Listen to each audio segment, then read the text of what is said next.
मन को बार बार समझाना परम आवश्यक है कि हम क्यों कर रहे हैं। जो भी चीज़ कर रहे हैं ना, यह जो जागरूक मन है, अवचेतन मन है, दोनों चाहते हैं कि उनको इसका महत्व क्या है यह बार बार हम याद दिलाते रहें। क्योंकि हर बार जब हम गुरुजी के प्रवचन सुनते हैं, फिर उन प्रवचनों की लहरों में हम विस्मृति में चले जाते हैं कि हम क्यों कर रहे हैं और हम क्या कर रहे हैं। क्या कर रहे हैं तो याद आ जाता है, क्यों कर रहे हैं इसका महत्व अगर याद आते रहा जीवन में बार बार, तो हमारा चेतन अवचेतन मन, निद्रिस्त मन, सारा के सारा उस कार्य में बिल्कुल सक्रिय रूप से मोटिवेट होकर लगता है। तो हम क्यों कर रहे हैं?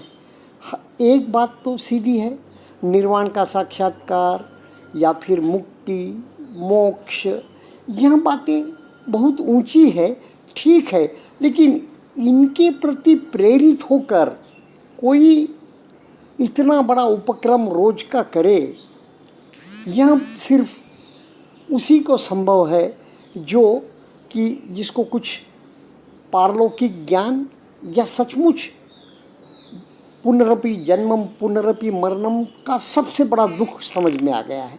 लेकिन हम जन सामान्य हैं, हमें तो रोज़मर्रा की ज़िंदगी में दुख दिखते हैं, और दुख से भी ज़्यादा हमें यह दिखता है कि मैं विकारग्रस्त हो जाता हूँ।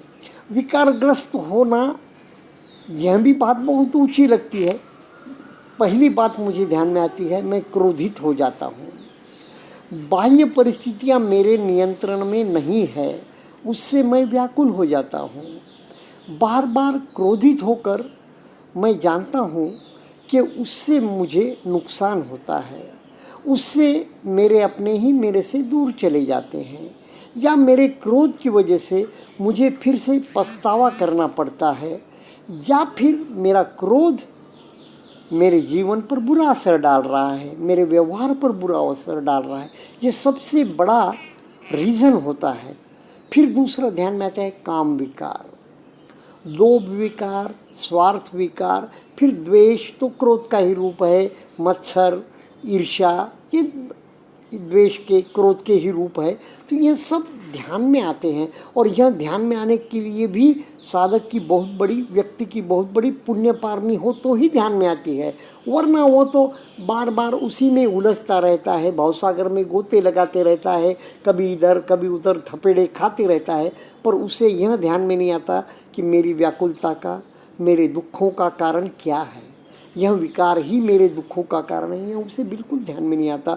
कोई बिरला है उसे ध्यान में आता है, और जब उसे ध्यान में आता है तो कोई बिरला ही इस ओर, साधना की ओर, या इन विकारों को कम करने के मार्ग दुनिया में क्या क्या है उसको ढूंढ पाता है, ढूंढने की कोशिश करता है।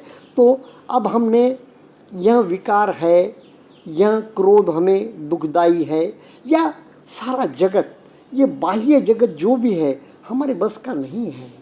कभी हानि होती है, कभी लाभ होता है, कभी मान होता है, कभी अपमान होता है, कभी गर्मी आती है, कभी सर्दी आती है, कभी अनाप शनाप वर्षा होकर सभी ओर कीचड़ हो जाता है। यह कोई भी परिस्थिति आदमी उसके ओर लाचार होकर देखता है। सिर्फ व्यक्ति साधक हो, उसकी पुण्य पारमी हो, तो ही इसे यह बात ध्यान में आ सकती है कि मेरा बाह्य परिस्थितियों पे लाभ हानि, जय पराजय, मान अपमान पर लगता है मेरे कार्य की वजह से हुआ, लेकिन बिल्कुल नहीं, दूसरे के भी किसी कारण से मेरा ऐसा नुकसान हुआ, लाभ हुआ, हानि हुई, ये लगता है, लेकिन वह भी सही नहीं। यह कोई बिरला व्यक्ति जो पुण्य पारमी वाला है वही समझ पाता है, और फिर वह उसकी खोज करता है जिस द्वारा यह बाह्य परिस्थिति को वह अपने अंकुश में ला सके, या बाह्य परिस्थिति को वह जीत सके। अंकुश में तो क्या रहेगा, वह बाह्य परिस्थिति से भी सुपर पावर हो सके, यह वो ढूंढने की कोशिश करता है। तो बहुत जगह ठोकरें खाता है, तो फिर बहुत रेयरली उसे विपश्यना जैसा एक अमृत, विपश्यना जैसी एक साधना हाथ में लगती है, जीवन पद्धति हाथ में लगती है, अष्टांगिक मार्ग हाथ में आता है या अष्टांगिक मार्ग की राह पर वो चलने का निश्चय करता है, तो फिर वह उस मार्ग पर चलने की कोशिश करता है, शिविर करके एक शिविर करता है।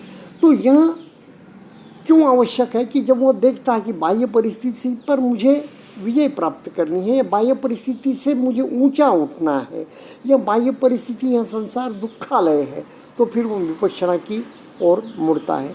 अब विपश्यना की ओर मुड़ने के बाद हम ये देखते हैं कि यह बाह्य परिस्थिति हमारे हाथ में नहीं है, तो फिर इस बाह्य परिस्थिति के प्रति हम किस प्रकार एक प्रकार से समता में रह सकते, इससे आंदोलित न हो, इससे उद्विग्न न हो, इससे हमें एक प्रकार की जो थपेड़े बैठ रहे हैं डिप्रेशन के या एक्साइटमेंट के, तो वो ना मिले।